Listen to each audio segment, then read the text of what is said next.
সুবোধ সরকারের লেখা কবিতা the greatest enemy of the British empire.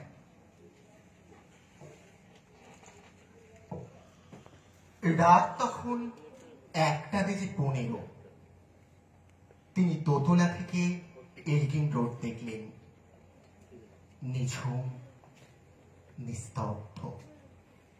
পথে পথে গোয়েন্দার টিকটিকি, যাতে কোনো মাছি গলতে না পারে। সেদিন লন্ডনের হেডকোয়ার্টার্সও জানত Subhash Chandra Bose the greatest enemy of the British empire.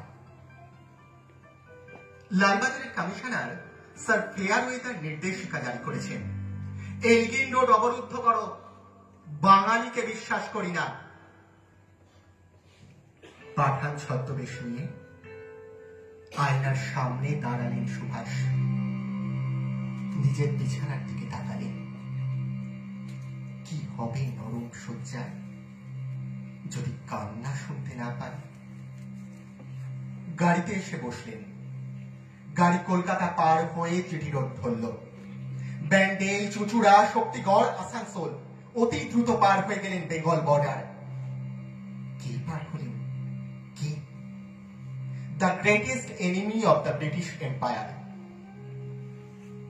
Sir Fairweather বুঝতে পারেননি এলগিন রোড অবরুদ্ধ করে রাখলেই ভারতকে আটকে রাখা যায় না। বেঙ্গল বর্ডারে গাড়ি থামালেন, নেমে দাঁড়ালেন। পূব দিকে মুখ করে প্রণাম করলেন বাংলাকে। মুখে বললেন, মা। গোমো জাংশন, এইখানে দিল্লি কালকা মেল থামবে, ফ্রন্টিয়ার এক্সপ্রেস। ততক্ষণে সারা কলকাতা জুড়ে শুরু হয়ে গেছে তল্লাশি। সুভাষ দাঁড়িয়ে আছেন সমাপ্ত জনমানবহীন গোমো জাংশনে। ট্রেন এসে দাঁড়ালো। সুভাষ কালকা মেলে পা দিতে গিয়ে একবার ঘুরে তাকালেন তিনজনের দিকে, শিশির, অশোক আর মীরা। তারা আর তার ভাইপো নয়, যেন তিনজন শিকল পরা মানব মানবী। তাকালেন অপমানিত ভারতবর্ষের দিকে। তিনি যাবেন কাবুল, কান্দাহার হয়ে জার্মানি। তার লক্ষ্য নিজস্ব সেনাবাহিনী, তার লক্ষ্য স্বাধীন ভারত। গোমো জাংশনে তখন শুধু কুয়াশা, এক ভারতবর্ষ কুয়াশা। শিশির, অশোক আর মীরা পায়ে হাত দিয়ে প্রণাম করলেন তাদের কাকাকে। কাকাকে না সেই লোকটাকে, the greatest enemy of the British empire. এত বড় সম্মান বাঙালি আর কখনো পায়নি।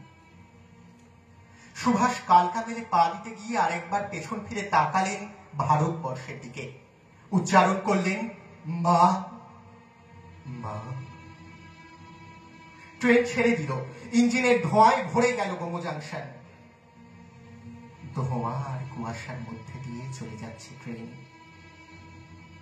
একটা লোক একা একা একা চলেছেন ভারতে স্বাধীনতা আনতে।